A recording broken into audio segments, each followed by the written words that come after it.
Hello, welcome to the Best Academy of Science. In previous videos, we have discussed about first part, that was reactive methylene compounds or organic synthesis via enolates of unit number 2, which belongs to 6th semester. And now we have to move towards a second part, and that second part of the same unit, that is carbohydrates.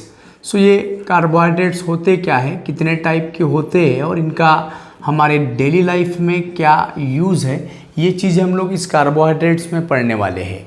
Carbohydrates की अगर बात करते हैं तो सबसे पहले मैं आपको बताना चाहूँगा कि बायोमॉलिक्यूल्स क्या होते हैं। तो बायोमॉलिक्यूल्स मतलब ऐसे ऑर्गेनिक कंपाउंड्स जो कोई लिविंग बॉडी में प्रेजेंट है और लिविंग बॉडी के ग्रोथ के लिए, मेंटेनेंस के लिए या रिप्रोडक्शन की एबिलिटी को जनरेट करने के लिए, तो ये सब चीज़ जो कंट्रोल करता है ये ऑर्गेनिक मॉलिक्यूल्स जनरेट करते हैं।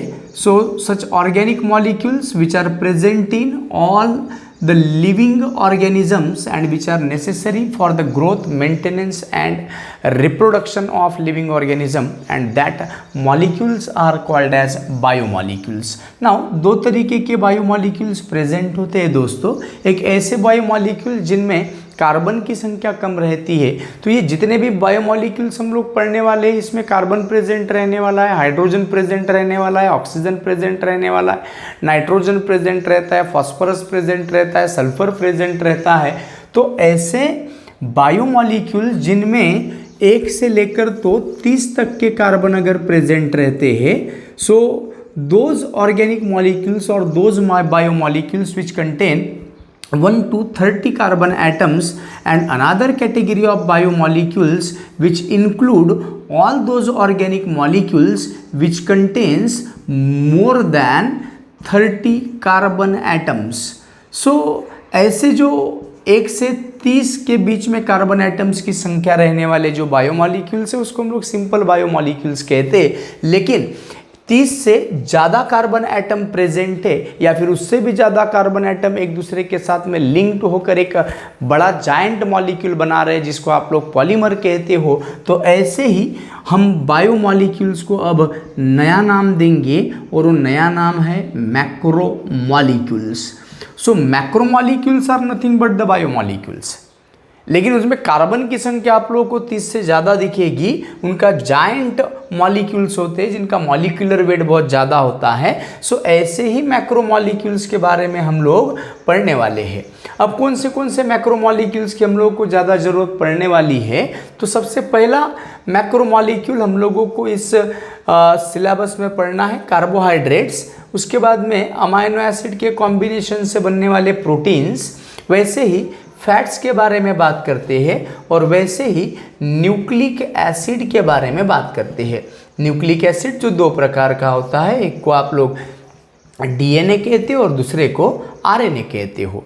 तो इनमें हम लोग कार्बोहाइड्रेट का फंक्शन क्या होता है सर हमारे बॉडी में, तो आप लोग ये सब प्रीवियस क्लासेस में या प्रीवियस स्टैंडर्ड में आप लोग को पता है कि carbohydrate and fats are energy giving nutrient, जो हमें एनर्जी देते हैं। हम जितनी भी हमारे बॉडी में लाइफ प्रोसेसेस या केमिकल रिएक्शन हो रही है वो सभी कार्बोहाइड्रेट और फैट्स की बदौलत हो रही है। प्रोटीन्स ये एनर्जी गिविंग न्यूट्रिएंट्स है। एनर्जी गिविंग न्यूट्रिएंट्स मतलब ऐसे nutrients, proteins are the body building nutrients and these are the nutrients which are responsible for the formation of cells.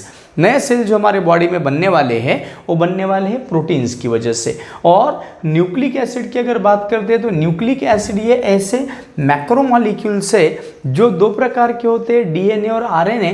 DNA का भी फंक्शन आप लोग को पता है कि DNA is nothing but the deoxyribonucleic acid and which is responsible for the transmission of hereditary characters from one generation to another generation. एक generation से दूसरे जनरेशन में जो कैरेक्टर ट्रांसफर होते हैं सर वो डीएनए की वजह से। RNA ribonucleic acid and these are the nucleic acid which are responsible for the synthesis of various types of protein in our body। तो ये कुछ हमने ओरली इसके कुछ एप्लीकेशंस बताए। वैसे हमारा इंटरेस्ट जो है वो इंटरेस्ट है हमारा कार्बोहाइड्रेट्स में, जैसे कि हमारे इस लेसन का नाम ही है कार्बोहाइड्रेट्स। वैसे ये कार्बोहाइड्रेट की अगर डेफिनेशन की तरफ चलते हैं या हिस्टोरिकल बैकग्राउंड की तरफ चलते हैं तो ये कार्बोहाइड्रेट जो नाम दिया गया है ये कुछ ऑर्गेनिक कंपाउंड के क्लास के लिए दिया गया है, लेकिन ये कार्बोहाइड्रेट जो नाम है ये मिस्टेकली दिया गया नाम है। सो ऐसा बिलीव था पहले कि जितने भी इस कैटेगरी में आने वाले कंपाउंड्स है these are nothing but the hydrates of carbon, hydrates of carbon.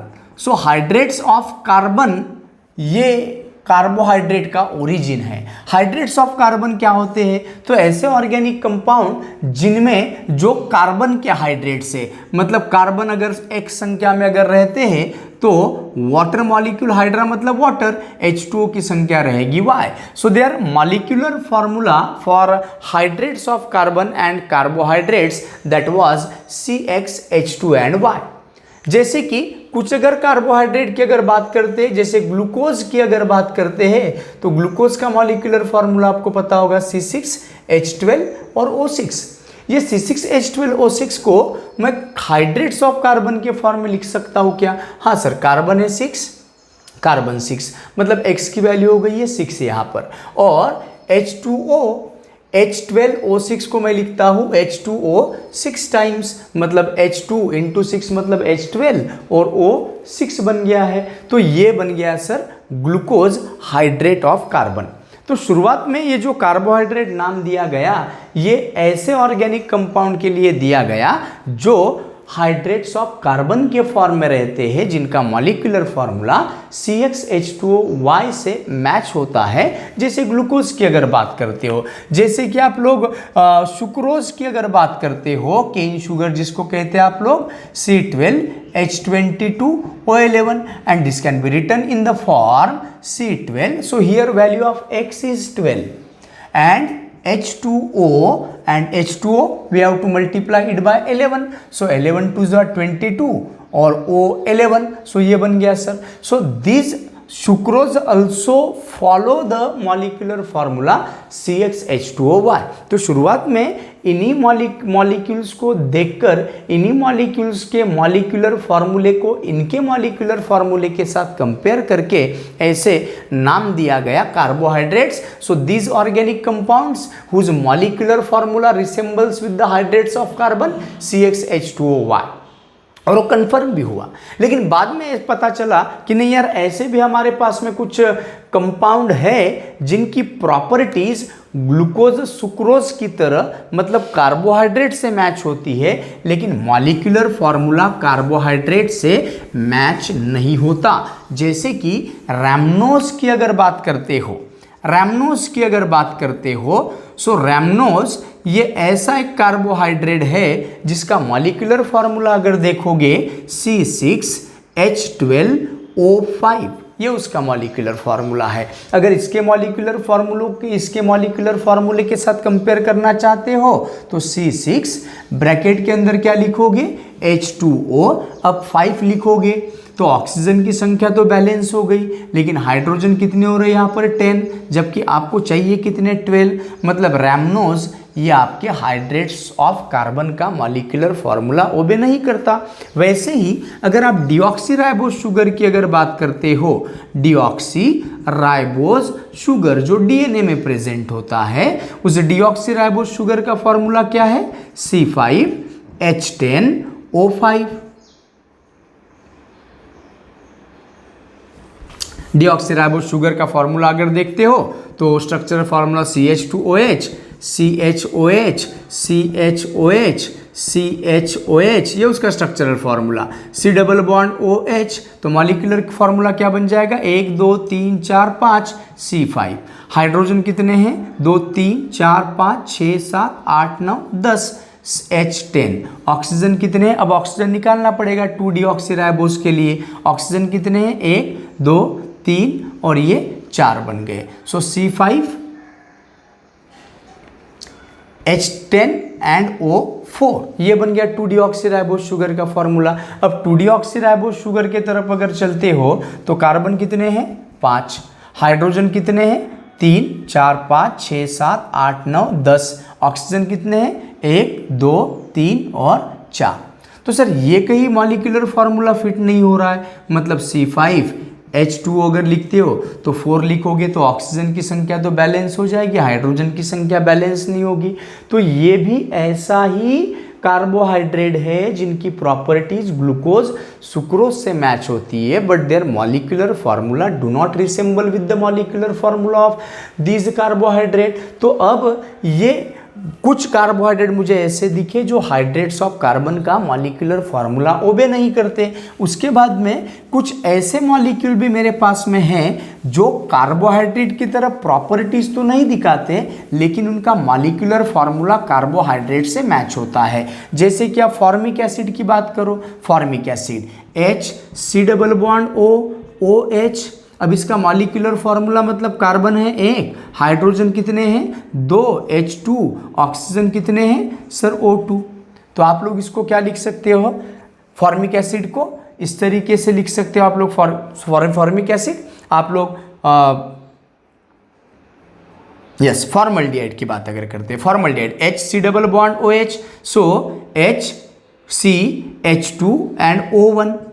तो यहां पर अगर देखते हैं तो C1 दिखता है, H2O1। सर X के जगह पर 1 आया और Y के जगह पर 1 आया, मतलब ये जो फॉर्मल्डिहाइड है, ये फॉर्मल्डिहाइड आपके हाइड्रेट्स ऑफ कार्बन का मॉलिक्यूलर फार्मूला ओबे कर रहा है।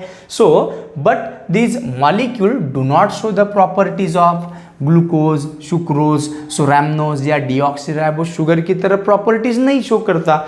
उसके बाद में अगर आप लैक्टिक एसिड की अगर बात करते हो तो लैक्टिक एसिड का अगर स्ट्रक्चरल फॉर्मूला आपको पता है CH3CHOH, मॉलिक्यूलर फार्मूले में टोटल कार्बन कितने हैं C3, हाइड्रोजन 3 1 4 5 6, H6, ऑक्सीजन कितने हैं 2 और 1 3, O3।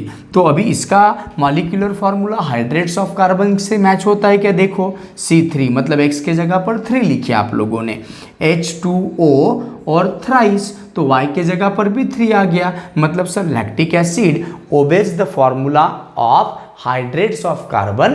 मतलब लेकिन ये जो कंपाउंड है लैक्टिक एसिड, इनकी properties glucose, sucrose, rhamnose, deoxyribose sugar, ये मॉलिक्यूल के साथ में इनकी प्रॉपर्टीज मैच नहीं होती।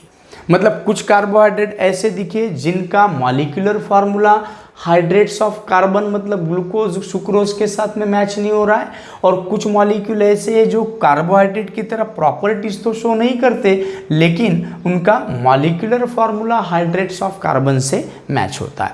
इसका मतलब ये कि ये जो इनिशियली जो डेफिनेशन बनाई गई थी कि कार्बोहाइड्रेट का मतलब होता है हाइड्रेट्स ऑफ कार्बन, सर ये डेफिनेशन सही साबित नहीं हुई, लेकिन फिर भी हम अभी भी इस कार्बोहाइड्रेट के टर्म को आज भी रिटेन करके रखते हैं। लेकिन ध्यान रखना, कार्बोहाइड्रेट का मतलब हाइड्रेट्स ऑफ कार्बन ऐसे शुरुआत में लिया गया था जिनका मॉलिक्यूलर फार्मूला ये रहा। सर कुछ कार्बोहाइड्रेट के मॉलिक्यूल्स उनके मॉलिक्यूलर फार्मूले को ओबे भी करते थे, तो कुछ कार्बोहाइड्रेट्स के मॉलिक्यूल ये उनके मॉलिक्यूलर फार्मूले को ओबे नहीं करते। कुछ मॉलिक्यूल ऐसे थे जो कार्बोहाइड्रेट नहीं थे लेकिन हाइड्रेट्स ऑफ कार्बन का मॉलिक्यूलर फार्मूला ओबे करते थे। तो सर कन्फ्यूज़न तैयार हो गया कि भैया एक्चुअल में कार्बोहाइड्रेट्स का मतलब क्या है। तो सर अब ये जो हाइड्रेट्स ऑफ कार्बन वाली टर्म है इसको अभी मुझे इग्नोर करना पड़ेगा, लेकिन still we retain the term carbohydrates. तो नई डेफिनेशन क्या है कार्बोहाइड्रेट्स की, एग्जैक्ट डेफिनेशन क्या है। So carbohydrates are those organic compounds which have more than one hydroxy group. So these are called as polyhydroxyaldehyde। Aldehyde मतलब C≡OH ग्रुप, पॉलीहाइड्रोक्सी अल्डिहाइड और polyhydroxy ketone.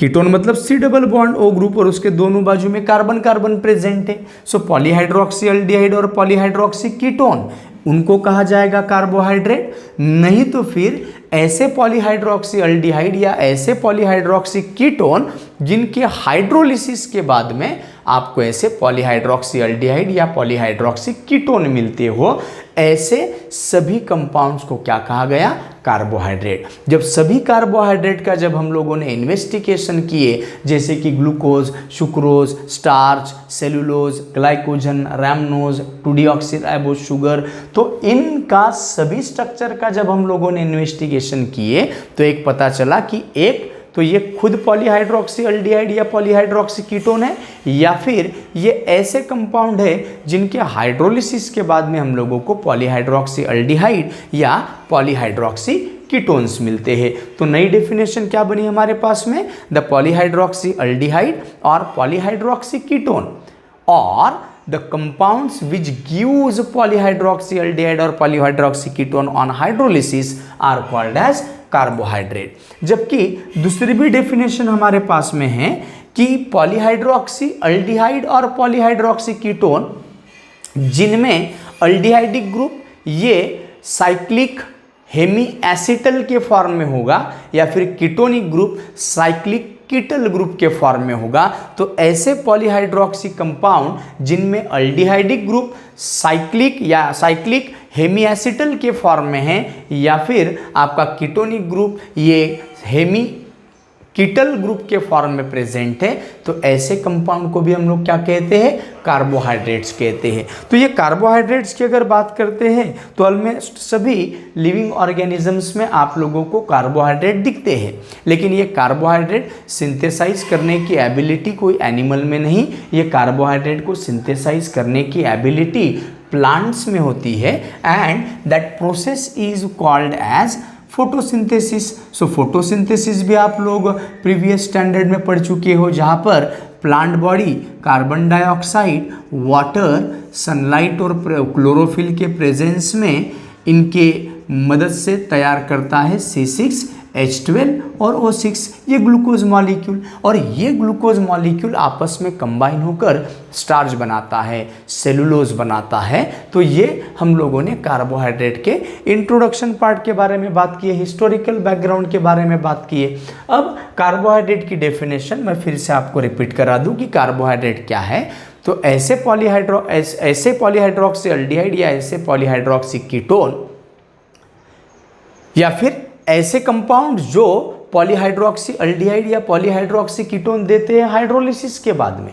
या दूसरी डेफिनेशन ऐसी भी है कि ऑल दोज पॉलीहाइड्रोक्सी एल्डिहाइड और polyhydroxy ketone in which aldehydic group is present in the form of hemiacetal और ketonic group is present in the form of Hemy कीटल group are called as carbohydrate. Carbohydrates are synthesized by the plant body by the process of photosynthesis. अब ये carbohydrate कितने types के होते हैं, मतलब classification of carbohydrates की अगर बात करते हैं तो क्लासिफिकेशन में अब हम लोग अलग अलग तरीके से उसका अलग अलग बेसिस पर हम लोग उसका क्लासिफिकेशन करते हैं। क्लासिफिकेशन कौन से बेसिस पर करेंगे? सो क्लासिफिकेशन को पढ़ने के लिए मेरे पास दो बेसिस है। एक तो कार्बोहाइड्रेट के फिजिकल प्रॉपर्टीज के बेसिस पर हम लोग उसका क्लासिफिकेशन करते हैं। कुछ कार्बोहाइड्रेट मुझे स्वीट टेस्ट के दिखते हैं, मीठे लगते हैं, लेकिन कुछ कार्बोहाइड्रेट है मुझे बिल्कुल स्वीट नहीं लगते, टेस्टलेस लगते हैं। जैसे कि आप लोग घर में साबूदाना खाते हो तो साबूदाना आप लोगों को टेस्टलेस लगता है, घर में शक्कर खाते हो, ग्लूकोज खाते हो तो सर आप लोगों को स्वीट टेस्ट का लगता है। तो कुछ कार्बोहाइड्रेट ऐसे हैं जो स्वीट इन टेस्ट है, जो पानी में आसानी से सोलूबल हो जाते हैं। जैसे कि शक्कर की बात करो आप तो पानी में बड़ी आसानी से सोलूबल हो जाती है, लेकिन यदि आप बात करते हो स्टार्च की तो स्टार्च पानी में सोलूबल नहीं होता। सो फिजिकल प्रॉपर्टीज के बेसिस पर हम इस कार्बोहाइड्रेट का क्लासिफिकेशन पढ़ेंगे। Classification on the basis of physical properties. So physical properties के बेसिस पर मैं कार्बोहाइड्रेट को दो पार्ट में डिवाइड करना पसंद करूंगा। पहला जो टाइप है उनको मैं कहूँगा शुगर टाइप कार्बोहाइड्रेट, या फिर उन्हीं को ही सैकेराइड कहा जाता है। एक्चुअली ये सैकेराइड ये जो वर्ड आया है ये ग्रीक वर्ड सैक्रम से आया है, जिसका मतलब होता है स्वीट। सो सैकेराइड मतलब शुगर टाइप कार्बोहाइड्रेट, जैसे ग्लूकोज लो आप, फ्रुक्टोज लो या सुक्रोज लो, तो ये सब कंपाउंड, या लैक्टोज लो या माल्टोज लो, तो ये सब कंपाउंड आप लोगों को कैसे दिखते हैं? स्वीट इन टेस्ट दिखते हैं। तो सर इनके अगर मॉलिक्यूल की तरफ अगर चलोगे आप लोग, तो इनमें क्या क्या प्रॉपर्टीज है? सर सबसे पहली बात, so they are crystalline in nature. Crystalline nature के होते हैं, crystalline nature, amorphous nature, solid, दो प्रकार के होते हैं। एक्चुअली ये सभी कार्बोहाइड्रेट सॉलिड स्टेट में अगर देखते हैं इनका, अगर जनरल ऑर्डिनरी कंडीशन पे देखते हो, so all these carbohydrates exist in solid state. अब ये जो सॉलिड होता है ये दो प्रकार का होता है, एक तो क्रिस्टलाइन होता है, नहीं तो फिर एमॉर्फस होता है। क्रिस्टलाइन का मतलब जहाँ पर पार्टिकल, एटम्स, आयंस, मॉलिक्यूल्स की अरेंजमेंट रेगुलर हो, ऑर्डर्ड हो, एक डेफिनाइट पोजीशन पर हो, जबकि एमॉर्फस मतलब जहाँ पर पार्टिकल्स की पोजीशन ये फिक्स नहीं है, इर्रेगुलर है, उनको हम लोग क्या कहते हैं? एमॉर्फस। तो ये जितने भी शुगर टाइप कार्बोहाइड्रेट है, so they are crystalline in nature, वो क्रिस्टलाइन नेचर के है। दूसरी जो प्रॉपर्टी है, they are sweet in taste, उनका टेस्ट अगर देखोगे तो आपको मीठे लगेंगे। और तीसरी जो अगर प्रॉपर्टी देखते हैं आप लोग, वो है कि they are readily soluble in water, आसानी से वो पानी में सोलूबल हो जाते हैं। जैसे कि आप लोग घर में यूज़ करते हो शुगर, वो क्रिस्टलाइन सॉलिड है, सर स्वीट लगता है, सोलूबल भी होता है वाटर में। तो ये कुछ प्रॉपर्टीज़ होती है शुगर टाइप कार्बोहाइड्रेट की। जितने भी मोनोसैकेराइड्स हम लोग पढ़ने वाले हैं, वो सभी के सभी मोनोसैकेराइड्स आपको कैसे दिखते हैं? शुगर टाइप के दिखते हैं। कुछ डायसैकेराइड ऐसे हैं जो मुझे शुगर टाइप के दिखते हैं, और कुछ पॉलीसैकेराइड भी ऐसे हैं जो मुझे शुगर टाइप के दिखते हैं। ठीक है, तो ये एग्जाम्पल के तौर पर अगर लिखना चाहता हूँ मैं, तो आप लोग ले सकते हो, सुक्रोज ले सकते हो, आप लोग ग्लूकोज ले सकते हो। So all these are the examples of sugar type carbohydrate. दूसरा जो होता है, उस दूसरे टाइप को मैं कहूँगा बिल्कुल contrast, non sugar type carbohydrate. Non sugar जिसको मैं क्या कहूँगा? नॉन सैकेराइड कहूँगा, नॉन सैकेराइड। तो नॉन शुगर टाइप बिल्कुल कॉन्ट्रास्ट प्रॉपर्टीज रहेगी, वो क्रिस्टलाइन नेचर के रहते हैं। तो ये कैसे नेचर के रहने चाहिए? फिर एमॉर्फस नेचर के रहने चाहिए। वो स्वीट इन टेस्ट है, तो ये टेस्टलेस होते हैं। घर में साबूदाना वगैरह खाते हैं ना हम लोग, तो साबूदाना को चक्कर देखो आप लोग, आपको कोई भी टेस्ट नज़र नहीं आएगी, सर वो टेस्टलेस है। वैसे ही अगर आप उसको पानी में डालने की कोशिश करोगे तो पानी में सोलूबल नहीं होता। हाँ, अभी उस स्टार्च में दो प्रकार के कंपोनेंट होते हैं, जैसे कि एक अमाइलोपेक्टिन होता है, एक और अमाइलोज, ऐसे दो कंपोनेंट होते हैं, जिसमें से एक कंपोनेंट सोलूबल होता है, दूसरा कंपोनेंट इनसोलूबल होता है। तो उसकी वजह से वो थोड़ा सा फेयरली सोलूबल दिखता है, लेकिन हम लोग कहेंगे कि practically these non sugar type carbohydrates are insoluble in water. अब एग्जाम्पल के तौर पर अगर बात करते हैं, स्टार्च की अगर बात करते हैं, तो स्टार्च ये रिजर्व फूड मटेरियल होता है प्लांट बॉडी का। सो ये स्टार्च की बात करो। सेलुलोज की अगर बात करते हो, जिससे पूरी प्लांट बॉडी बनती है, without cellulose we can't imagine the plant body.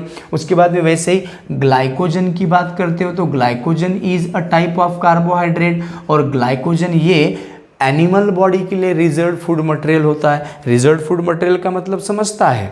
Reserve food material का मतलब ये होता है कि मैं जब खाना खाता हूँ, तो खाना खाने के बाद जो कुछ भी डाइजेशन होता है, वहाँ पर कार्बोहाइड्रेट का कन्वर्शन हो जाता है ग्लूकोज में।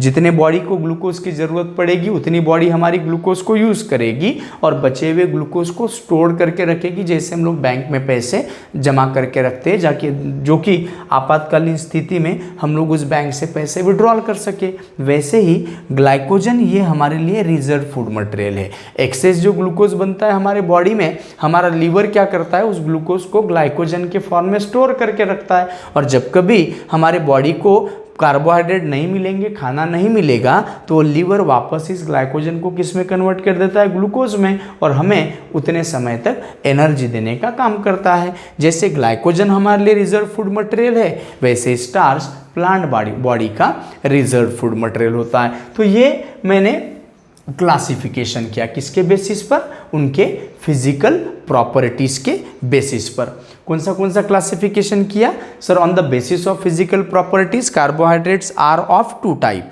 कौन सा? एक शुगर जिसको सैकराइड्स कहेंगे और दूसरे को नॉन शुगर कहेंगे, नॉन सैकराइड्स कहेंगे। What are the properties of sugar saccharides? So सबसे पहली property, they are sweet in test.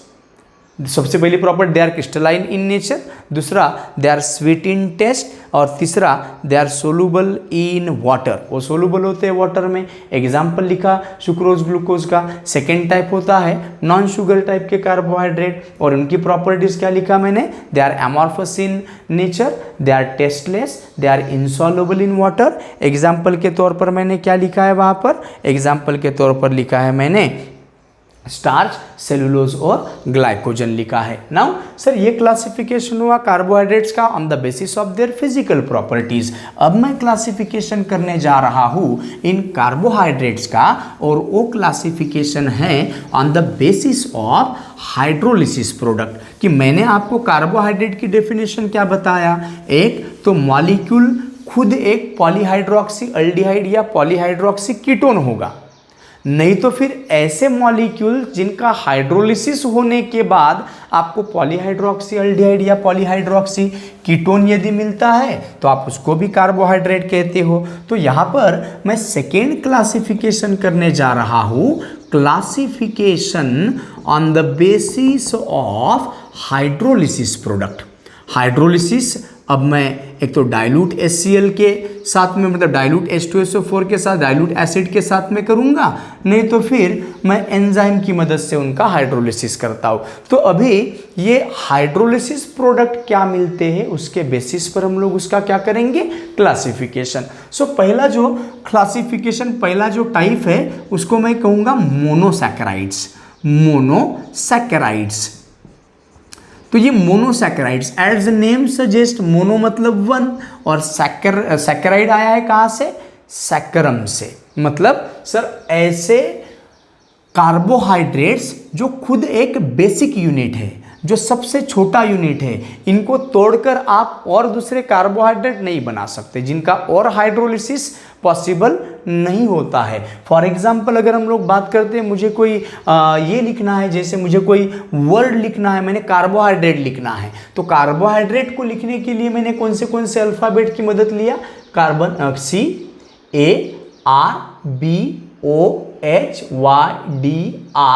CARBOHYDRTES, तो इतने सारे अल्फ़ाबेट की मदद लिया। तो this alphabets are the basic and simple unit of that word. अब आप उस ए को भी स्प्लिट कर सकते हो क्या? आप उस सी को तोड़ सकते हो क्या? आर को तोड़ सकते हो क्या? नहीं sir, these are the basic unit, these are the simple unit. तो वैसे ही ऐसे कार्बोहाइड्रेट जिनको मैं फिर से हाइड्रोलिसिस करके दूसरा कार्बोहाइड्रेट तैयार नहीं कर सकता, these are the basic, these are the simple units of carbohydrates.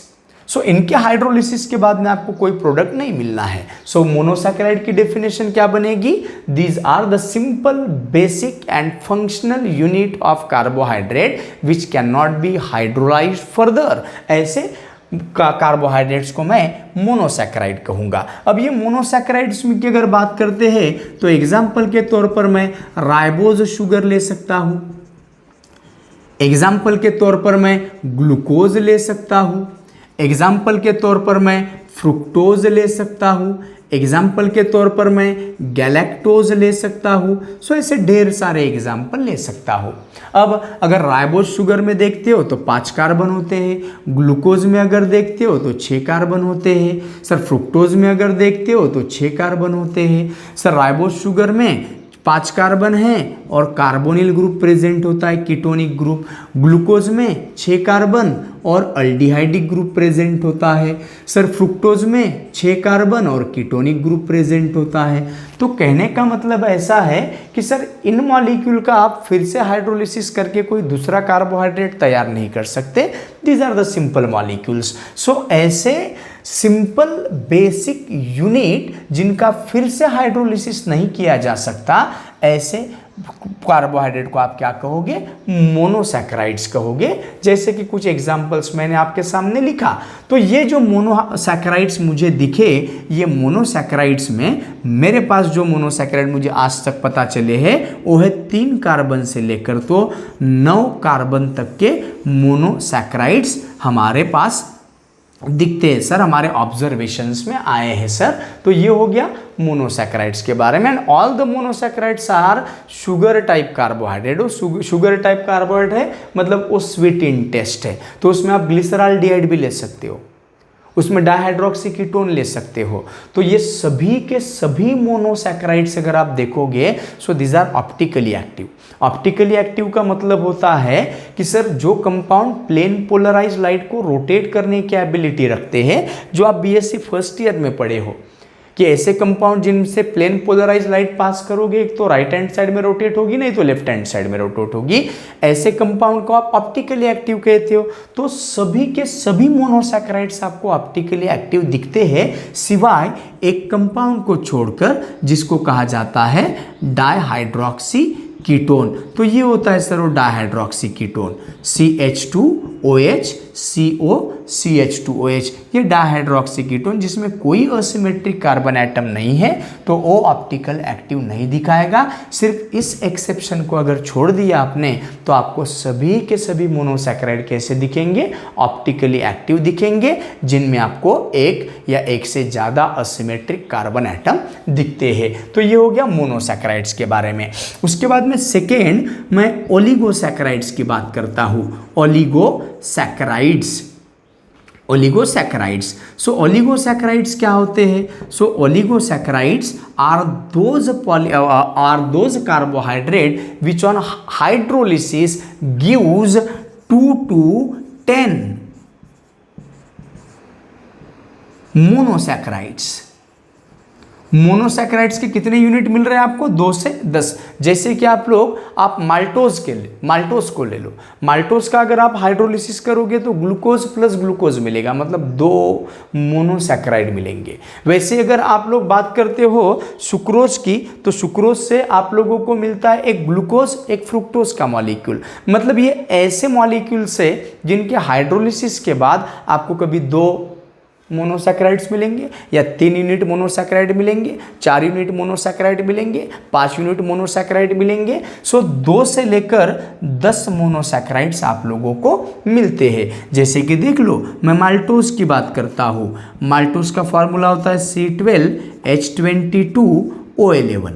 और अगर मैं इस माल्टोज का डाइल्यूट H2SO4 के साथ या माल्टीज नाम के एंजाइम के साथ में अगर हाइड्रोलिसिस करता हूँ, इसको तोड़ता हूँ, तो हाइड्रोलिसिस करने के बाद मुझको एक मिलता है ग्लूकोज, और दूसरा भी मॉलिक्यूल मुझे क्या मिलता है? ग्लूकोज, जिसका मॉलिक्यूलर फार्मूला C6H12O6, और इसका भी मॉलिक्यूलर फार्मूला C6H12O6 से मिलता है। अगर आप सुक्रोज लेते हो तो सुक्रोज, जिसको केन शुगर कहते हैं, आप घर में शुगर जो यूज़ करते हो, उसका भी मॉलिक्यूलर फार्मूला C12H22O11 ही है, molecular formula same, but still they have different properties, they are isomers of each other. कैसे? वो सामने हम लोग पढ़ेंगे। सुक्रोज का अगर हाइड्रोलिसिस करते हो आप लोग एसिड के साथ या एंजाइम इन्वर्टेज के साथ में, तो आप लोगों को एक मिलता है ग्लूकोज मॉलिक्यूल और दूसरा मिलता है फ्रुक्टोज मॉलिक्यूल। ग्लूकोज में मैंने कहा अल्डिहाइड ग्रुप होता है, फ्रुक्टोज में कीटोनिक ग्रुप होता है। उनके स्ट्रक्चर के बारे में बात करेंगे बाद में हम लोग। Molecular formula is same, C6H12 and O6। यहाँ पर भी C6H12 एंड O6 है ना। उसके बाद में अगर आप लोग लैक्टोज की अगर बात करते हो, लैक्टोज जो मिल्क में प्रेजेंट होता है, तो उसका भी मॉलिक्यूलर फार्मूला C12H22O11, और उसका हाइड्रोलिसिस करोगे दोस्तों, तो आप लोगों को एक ग्लूकोज मिलता है और एक गैलेक्टोज मिलता है। ग्लूकोज और गैलेक्टोज का भी मॉलिक्यूलर फार्मूला सेम है, C6H12 और O6। सो ये ऐसे, अब इसके बेसिस पर क्या करते हैं हम लोग, इनका और क्लासिफिकेशन करते हैं।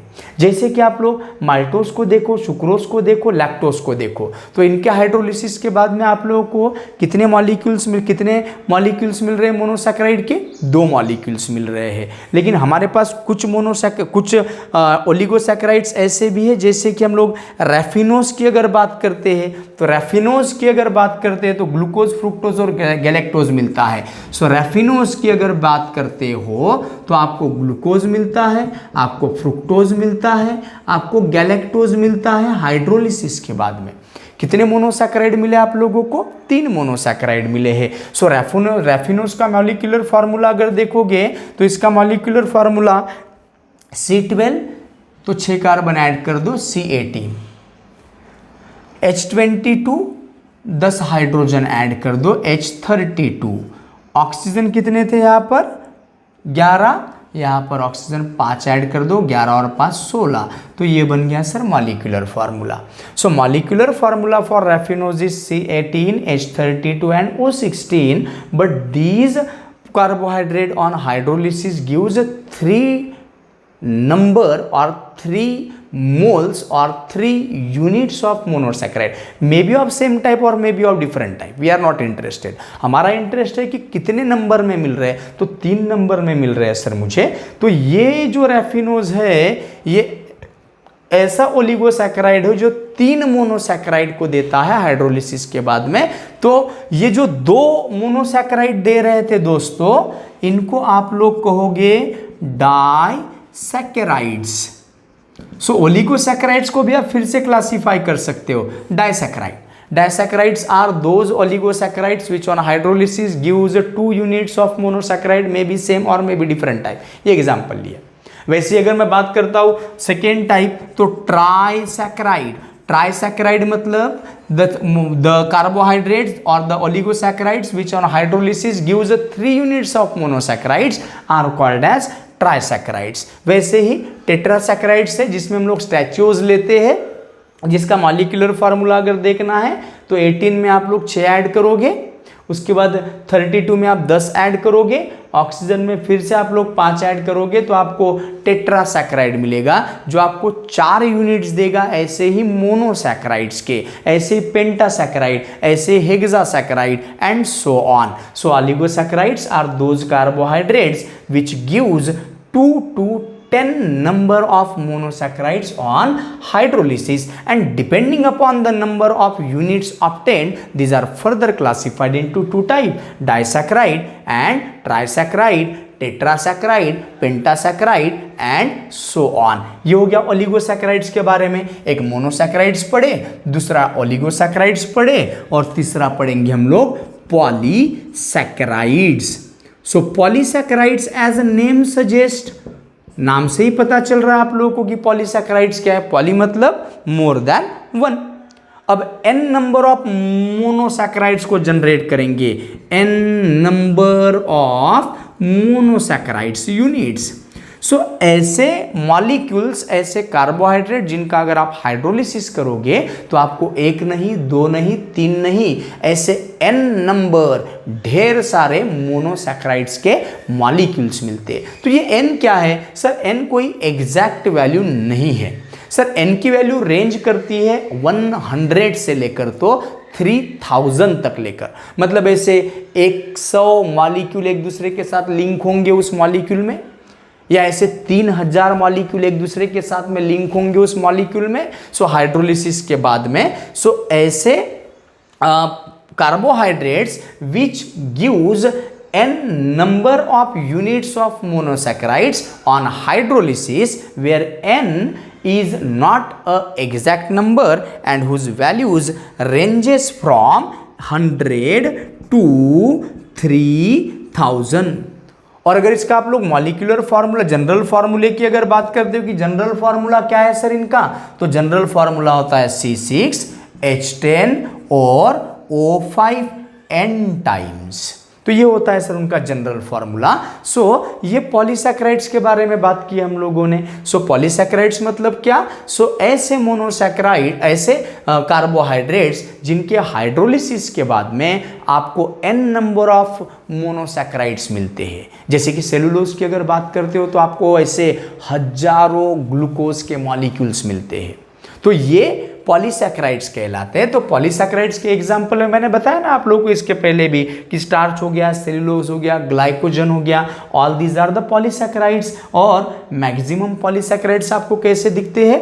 नॉन शुगर टाइप के। नॉन शुगर टाइप के मतलब वो स्वीट इन टेस्ट नहीं होते, वो एमॉर्फस नेचर के होते हैं। और वैसे ही चौथी जो कैटेगरी होती है उसको ग्लाइकोसाइड्स कहा जाता है दोस्तों।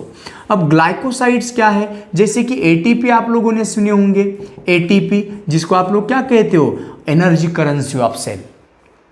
जो भी हम लोग काम करते हैं, जो भी हमारे सेल्स, हमारे ऑर्गन्स या हमारे सिस्टम जो काम करते हैं, किसकी वजह से? एनर्जी की वजह से। एनर्जी कहाँ होती है बॉडी में? तो एनर्जी होती है सर ये एटीपी की फॉर्म में, जिसको एडिनोसिन ट्राइफॉस्फेट बॉन्ड मतलब ट्राइफॉस्फेट मॉलिक्यूल कहा जाता है। ये एडिनोसिन ट्राइफॉस्फेट मॉलिक्यूल के बॉन्ड में प्रेजेंट हो, जब ये टूटता है तो एनर्जी रिलीज होती है। तो सर ये एटीपी मॉलिक्यूल जो होते हैं हमारी एनर्जी करेंसी होती है, इसकी वजह से हमारी बॉडी को एनर्जी मिलती है। और ये एटीपी कब तैयार होते हैं दोस्तों?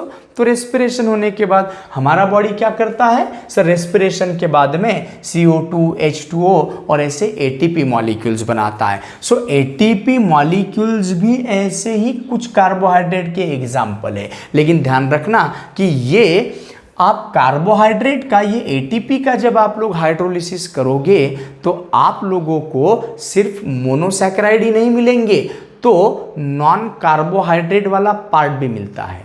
जैसे फॉस्फेट है तो उससे फॉस्फोरिक एसिड मिलता होगा आप लोगों को। तो कहने का मतलब ऐसा है कि ये ऐसे कार्बोहाइड्रेट्स है जिनके हाइड्रोलिसिस के बाद हमको मोनोसैकेराइड्स तो मिलते ही मिलते हैं सर, लेकिन मोनोसैकेराइड के साथ साथ कुछ नॉन कार्बोहाइड्रेट पार्ट भी मिलता है। ऐसे कार्बोहाइड्रेट्स को क्या कहते हैं आप लोग? ग्लाइकोसाइड्स कहते हैं। उसका example adenosine triphosphate. So on the basis of hydrolysis product ki what type of hydrolysis product we obtain after hydrolysis, so depending on that these carbohydrates are classified into 4 types. Monosaccharides, these are simple basic unit which cannot be hydrolyzed further, उसमें 3 से लेकर तो 9 carbon तक के monosaccharides हमारे पास में है। Oligosaccharides, the carbohydrates which on hydrolysis gives 2 to 10 number of monosaccharides, and depending upon the number of monosaccharide unit obtained, these are further classified into disaccharide, trisaccharide, tetrasaccharide, pentasaccharide and so on. उसके बाद में तीसरा type क्या पढ़े? Polysaccharide. Polysaccharide का मतलब the carbohydrates which on hydrolysis give n number of monosaccharide molecule, where n is not exact value. N ranges from 100 to 3000 and their general formula is C6H10O5 n numbers. ऐसे ढेर सारे molecules के combination से बने होंगे। और चौथा type glycosides, और ग्लाइकोसाइड्स के बारे में मैंने बात किया कि these are the carbohydrates which on hydrolysis gives monosaccharides as well as some non carbohydrate part. So this is the classification on the basis of hydrolysis product. तो हम लोगों ने अभी तक जो क्लासिफिकेशन पढ़े हमने कार्बोहाइड्रेट्स का पढ़े on the basis of their physical properties, sugar, non-sugar, on the basis of hydrolysis product obtained, these are classified into these 4 types. ये हो गया कार्बोहाइड्रेट का क्लासिफिकेशन। अब हम लोग क्या करेंगे? कार्बोहाइड्रेट के क्लासिफिकेशन के बाद में हम लोग चलेंगे मोनोसैकेराइड्स के क्लासिफिकेशन के बाद में, कि मोनोसैकेराइड का क्लासिफिकेशन किस तरीके से करते हो आप लोग। जैसे कि आप लोग ग्लूकोज कह रहे हो, फ्रुक्टोज कह रहे हो, राइबोज कह रहे हो, तो sir all these are the monosaccharide. लेकिन ये मोनोसैकेराइड एक ही प्रकार के होते हैं क्या? तो मैं कहूँगा बिल्कुल नहीं। कुछ मोनोसैकेराइड ऐसे हैं जिसमें C डबल बॉन्ड OH मतलब अल्डिहाइडिक ग्रुप प्रेजेंट है, और कुछ मोनोसैकेराइड्स ऐसे हैं जिनमें C double bond O ketonic group present है। So depending upon the functional group, कि फंक्शनल ग्रुप कौन सा प्रेजेंट है, सो उसके बेसिस पर हम मोनोसैकेराइड्स का क्लासिफिकेशन करेंगे। सो classification of monosaccharides, classification of monosaccharides. अब मोनोसैकेराइड्स का अगर क्लासिफिकेशन करते हैं तो वो भी मुझे 2 बेसिस पर करना पड़ता है, on the basis of functional group present. Remember that this monosaccharides are the simple and basic unit, जिसका फिर से आप हाइड्रोलिसिस करके और कोई छोटा कार्बोहाइड्रेट आप तैयार नहीं कर सकते हो। So on the basis of functional group this carbohydrates, this monosaccharides are classified into 2 type. पहला टाइप होता है अल्डोजेस और दूसरा टाइप होता है ketoses. So as a name suggest, aldo for aldehydic group, so have aldehydic group C double bond OH in their molecule. एक तो ये अल्डिहाइड ग्रुप फ्री रह सकता है, नहीं तो फिर अल्डिहाइड ग्रुप हेमीएसिटल के फॉर्म में रह सकता है। कैसे, सामने देखते हैं हम लोग। कीटोसिस की अगर बात करते हो तो ऐसे मोनोसैकेराइड्स जिनमें कीटोनिक ग्रुप प्रेजेंट होता है। कीटोनिक ग्रुप का मतलब क्या होता है, C double bond O, carbonyl carbon को दोनों साइड में अगर कार्बन लगे हैं तो कीटोनिक ग्रुप, और C डबल बॉन्ड O के एक साइड में हाइड्रोजन अगर लगा होता है तो उसको आप अल्डिहाइडिक ग्रुप। जैसे अल्डिहाइडिक ग्रुप फ्री रह सकता है या हेमीएसिटल के फॉर्म में रह सकता है, वैसे ही कीटोनिक ग्रुप ये फ्री रह सकता है या हेमीकीटल के फॉर्म में रह सकता है। सो ऑल दीज aldoses क्या है, so the monosaccharides which have aldehydic group in their molecule are called as aldoses। जैसे कि आप राइबोज शुगर की अगर बात करते हो, जैसे कि आप कॉमन कंपाउंड आप ग्लूकोज की अगर बात करते हो जिसका मॉलिक्यूलर फॉर्मूला C6H12 और O6 है, so this glucose molecule have aldehydic group in their molecule.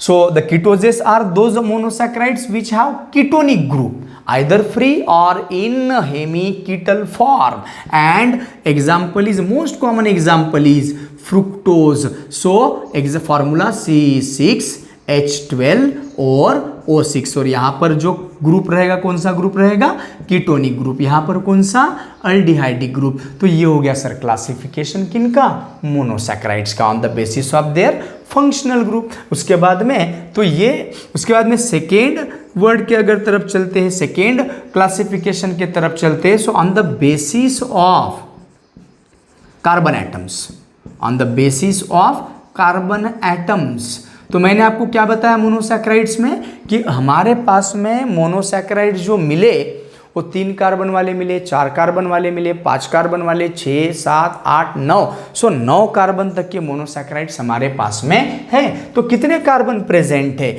यदि 3 कार्बन अगर प्रेजेंट है तो उसको ट्रायोज कहोगे, ट्रायोजेस प्लूरल फॉर्म। 4 कार्बन अगर प्रेजेंट है तो टेट्रोजेस, ये tri, tetro, penta, these are the Greek prefixes, Greek language के प्रीफिक्सेस है। ट्राई का मतलब 3 कार्बन रहने वाले का मोनोसैकेराइड को ट्रायोजेस, 4 कार्बन रहने वाले मोनोसैकेराइड्स को हम टेट्रोजेस, 5 कार्बन रहने वाले मोनोसैकेराइड्स को पेंटोजेस, 6 कार्बन रहने वाले मोनोसैकेराइड्स को हेक्सोजेस, 7 कार्बन रहने वाले मोनोसैकेराइड्स को heptoses, and so on. So depending upon the number of carbon atoms, these monosaccharides are further classified into trioses, tetroses, pentoses, hexoses, and so on. Trioses, these monosaccharide contain 3 carbon atom in their molecule. These monosaccharide contain 4 carbon atom in their molecule. These monosaccharide contain 5 carbon atoms in their molecule. These monosaccharides contain 6 carbon atoms in their molecule. These monosaccharides contain 7 carbon atoms in their molecule. तो ये हो गया on the basis of number of carbon atom.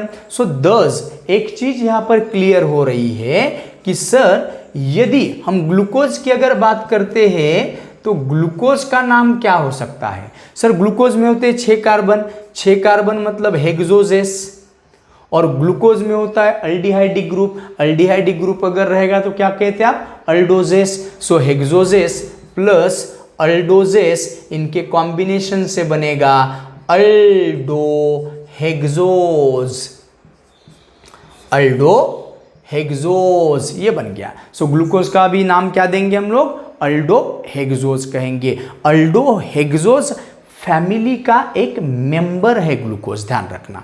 इसी family में आते हैं, फिर mannose आता है, गैलेक्टोज आता है, और ये ग्लूकोज आता है। तो ये सब ऐसे ढेर सारे एग्जाम्पल्स हम लोग सामने भी पढ़ेंगे। So glucose is considered as example of aldo hexose, aldo aldehydic group, hexose 6 carbon. अगर आप फ्रुक्टोज की अगर बात करते हो तो फ्रुक्टोज में होते हैं 6 कार्बन, 6 कार्बन मतलब हेक्सोजेस, कीटोनिक ग्रुप मतलब कीटोजेस, दोनों के कॉम्बिनेशन से क्या बन जाएगा दोस्तों यहाँ पर, कीटो हेक्सोज। सो फ्रुक्टोज को कहा जाता है कीटो हेक्सोज। ठीक है, तो ये हो गया सर हमारे पूरे कार्बोहाइड्रेट्स का इंट्रोडक्शन पार्ट। मैंने मोनोसैकेराइड्स के बारे में देखना है कि मोनोसैकेराइड्स में सबसे ज़्यादा कॉमन अगर कोई एग्जाम्पल्स होते हैं तो एग्जाम्पल्स होते हैं राइबोज शुगर 5 कार्बन वाले, सर ग्लूकोज 6 कार्बन वाला और फ्रुक्टोज 6 कार्बन वाला. So these 3 type of molecules or 3 type of monosaccharides are the most common monosaccharides that we used in the lesson carbohydrates. So this is all about the introduction part of carbohydrate. क्या क्या पढ़े हम लोग? Carbohydrate को definition पढ़े, carbohydrate का classification पढ़े, उसके बाद में मोनोसैकेराइड्स का हम लोगों ने क्लासिफिकेशन पढ़े. So all this is about the introduction of the carbohydrate lesson. In next video, we will discuss about a particular example of glucose and we will discuss about method of preparation of glucose, chemical reaction shown by glucose, physical properties of glucose, structure of glucose. So ये सब पढ़ेंगे हम लोग next video में. So today we are stop here. Thank you so much.